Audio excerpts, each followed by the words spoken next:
Yes, thank you.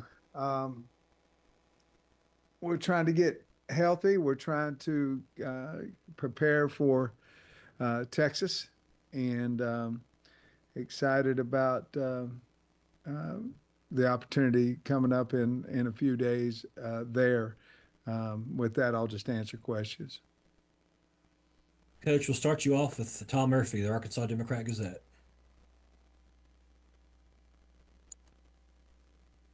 Hey, Sam, you said after Saturday's game that you guys would take a look internally at maybe if you were giving something away on defense to the extent that you can. What did you find out from that? Well, I think that um, we found a couple things. Yes, Tom, we did. There was a lot of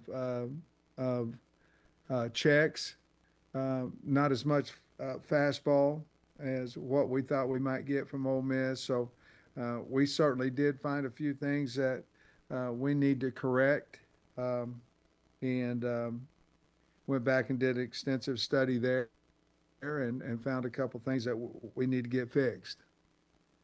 All right, and if you could, there's been a couple of illegal formation plays the last two games that have negated Yeah.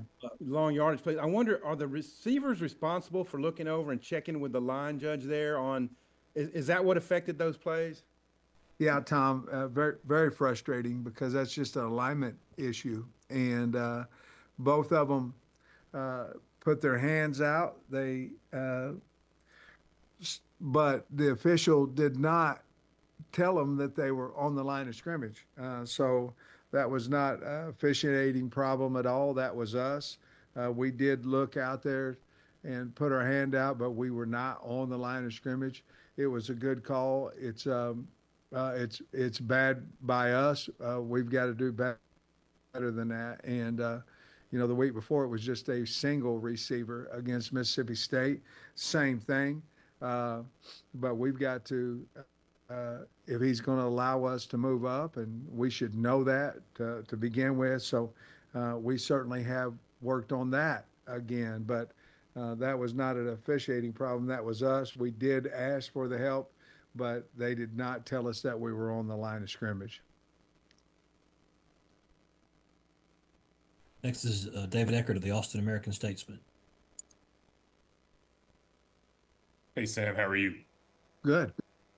Um, I'm curious when you obviously you've had a couple of really good performances against top teams this year and a couple of bad ones. I guess maybe it's mentality, maybe it's you know something else. I'm curious if you can kind of compare and contrast what's happening in those good performances versus what's not happening in the bad ones. Well, there's two common themes in the bad games, and one of them is that we're turning the football over, and we can't win doing that. I don't know that anybody can, but we certainly cannot. The other thing is that we haven't matched up well in the back end with their quarterback and their receivers, and so those are two common themes.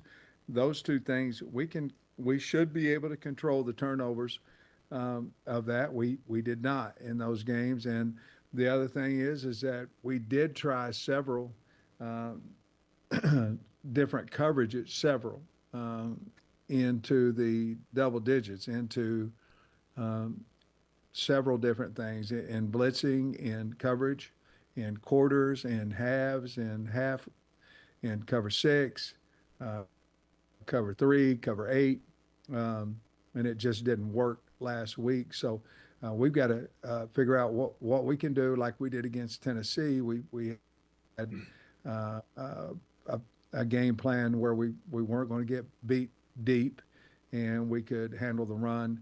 And we just didn't feel like that particular game plan would work against LSU and Ole Miss. And so we've got to find out how we can stop the run and the pass, but we can't let people behind us deep and have big plays, and that's what we have to eliminate. So we're going to work big time. But those are the two common threads that happened in the LSU and the Ole Miss game. Appreciate it, Sam. Thanks. Next, we'll go to Jackson Fuller, the Times record. Good morning, Sam. Can you give us a health update maybe on Talon and Jaquindon specifically?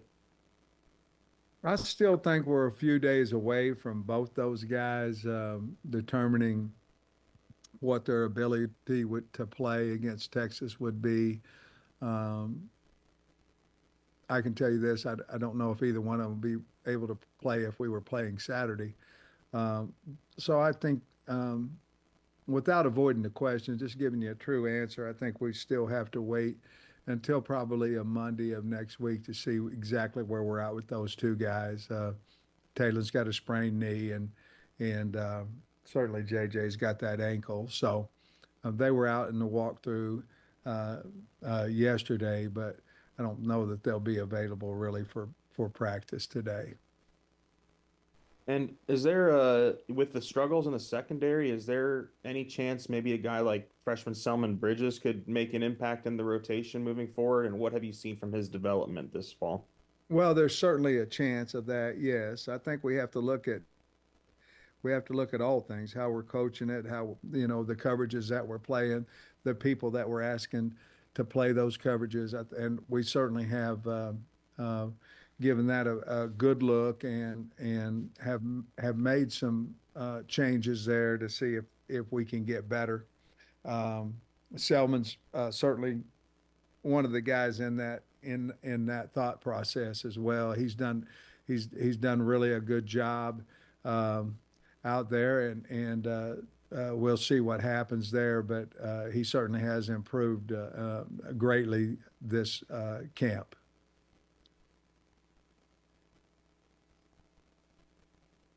Next, we got Mike Griffith of AJC Dog Nation. Coach, with you playing Texas and Kirby getting ready for Ole Miss, I'm guessing this would be one of the times you guys would exchange film or information. How much can you gain from that? I guess in my first part of my question, and the second part of my question is just again, Crib Notes version. Where does it start with preparing for Ole Miss with all the NFL talent they have in their defensive front and quarterback and receiver? You talking about with Texas, Mike? Well, with Ole With Miss. Ole Miss, okay, you're asking specifically about Georgia. Um, you know, Kirby and I have a great relationship, so um, certainly we communicate more than just any time of common teams that we play. But um, they Ole Miss is very very talented, very very talented on the D line. Dart's playing really, really, really well. Hard to get to him, uh, even though LSU did got back there. So um, it's hard to compare because certainly two different teams with different talent at different positions. So I think it'll be a really good game. Um, Certainly Ole Miss and Georgia, two really, really good teams, and I'm excited that I'm gonna have an opportunity to watch it. To be honest with you, with us being off.